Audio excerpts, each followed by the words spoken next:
Bapak Ibu, saudara-saudariku yang dikasihi Tuhan, selamat malam. Berjumpa kembali dengan saya, Romo Dito SCY, dalam mencari ketenangan di tengah kesibukan.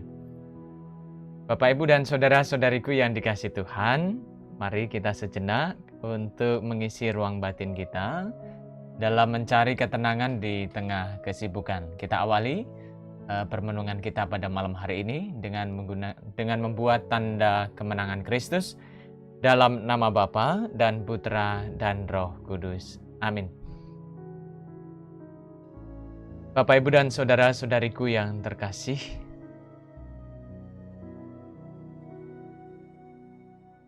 akhir-akhir ini atau belakangan ini marak sekali yang namanya kasus penipuan. Kedoknya pun bermacam-macam, mulai dari yang memamerkan harta yang sebetulnya tidak mereka miliki. Ada lagi solusi cepat pinjaman online, mengaku sultan tapi nyatanya modus penipuan. Menggunakan ketampanan dan kecantikan serta foto kemewahan untuk memikat hati target incaran. Jangan sampai bahwa kita itu menjadi korban, percaya begitu saja. Maka waspadalah. Dan hati-hatilah kalau kita punya tanda dan ciri ini. Yang pertama, kurang waspada, mudah iba. Memberi memang baik, punya empati pada yang kekurangan dan kesusahan itu sebuah keutamaan. Di dunia ini kita akan menemui berbagai macam karakter orang dengan segala macam intriknya. Ada beberapa orang yang tega memanfaatkan rasa iba untuk mencari keuntungan. Hal ini bukan berarti bahwa mendorong kita untuk apatis dan curigaan, tapi ini sikap kewaspadaan. Jangan sampai kebaikan kita itu dimanfaatkan oleh orang lain. Inilah yang sering membuat kita kesal dan lelah untuk berbuat baik. Gunakan hati nurani dan akal dari Tuhan untuk menjalani hidup ini. Tetaplah punya hati tulus ketika memberi. Jadilah cerdik di berbagai situasi. Ciri yang kedua adalah punya ego tinggi. Apakah kita termasuk orang yang kalau dipuji itu suka lupa diri dan melambung tinggi? Rela melakukan apapun juga untuk orang yang memuji kita. Hati-hati jika kita punya sifat seperti ini. Bayangkan, kalau kita masuk toko atau mall, pramuniaganya pandai dan pintar menghadapi pembeli yang punya ego tinggi. Biasanya dikasih pujian saja, ego kita tertantang dan dengan mudahnya kita akan membeli barang yang ditawarkan.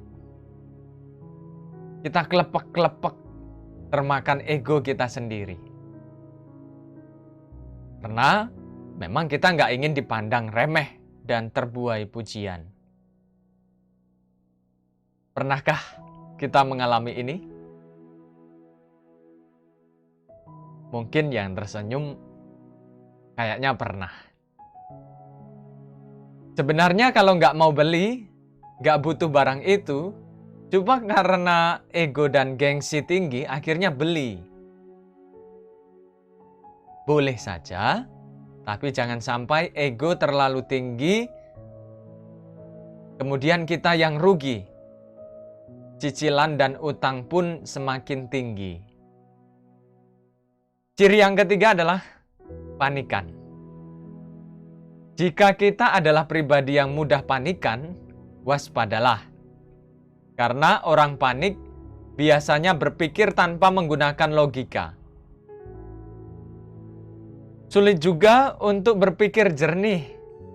Ketika kita panik, dan orang panik biasanya mudah untuk dikendalikan orang lain atau situasi itu. Kasusnya yang sering terjadi, misalnya ketika kita ditelepon seseorang yang mengabarkan orang terdekat kita mengalami kecelakaan dan harus dioperasi dan membutuhkan dana yang segera kita transfer. Jika kita tergolong orang panikan, saat itu kita nggak bisa berpikir jernih, kalut, khawatir, dan biasanya lupa untuk mengecek kebenarannya. Dan akhirnya kita menuruti semua yang diminta oleh penipu itu. Jadi sebaiknya sebelum bertindak, kalau kita itu panikan, tenangkan diri, atur nafas, hubungi kerabat, meminta konfirmasi. Beri jeda waktu agar kita berpikir jernih menggunakan logika. Yang keempat, orang yang terlalu serakah dan pelit. Kok bisa? Orang serakah biasanya sulit dan pelit berbagi. Maunya mencari keuntungan untuk dirinya sendiri. Gak mau kerja, tapi cepat kaya. Nah, sifat tamak itu bisa mengaburkan logika. Pengennya cepat, pengennya nggak usah keluar modal dan tenaga dapat duit. Belakangan ini marak investasi bodong yang menggiurkan. Silau dengan keuntungan yang ditawarkan. Kita pun percaya saja, menginvestasikan semuanya hanya melihat keuntungan investasi yang dijanjikan. Ujungnya, untung derai mata, untung derai air mata, karena cuma janji belaka.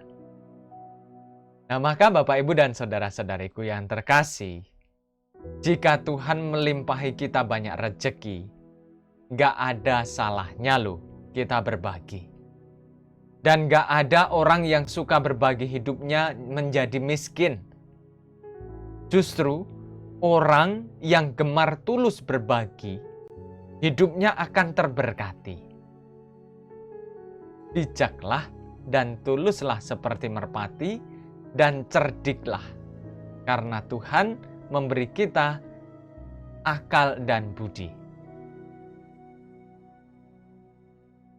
Bapak, Ibu, dan saudara-saudariku yang dikasihi Tuhan, demikian permenungan kita dalam mencari ketenangan di tengah kesibukan.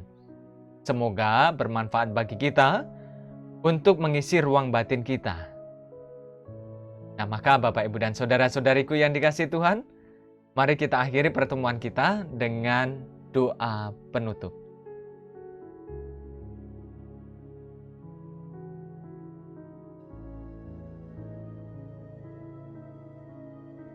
Tuhan Allah kami, semoga berkat perlindungan-Mu, kami dapat tidur nyenyak dan melepaskan lelah sesudah pekerjaan hari ini. Kuatkanlah kami dengan bantuan-Mu, supaya kami mampu membaktikan diri kepadamu dengan segenap jiwa raga kami. Demi Kristus Tuhan dan pengantara kami. Amin. Tuhan bersamamu dan bersama rohmu. Semoga Allah yang Maha Kuasa menganugerahkan istirahat dalam naungan belas kasih-Nya. Amin. Nah, Bapak, Ibu, dan saudara-saudariku yang dikasihi Tuhan, terima kasih atas kebersamaan kita dalam mencari ketenangan di tengah kesibukan. Selamat istirahat, selamat bercerita bersama dengan anggota keluarga, dan selamat beraktivitas bagi yang akan beraktivitas. Tuhan memberkati Anda sekalian.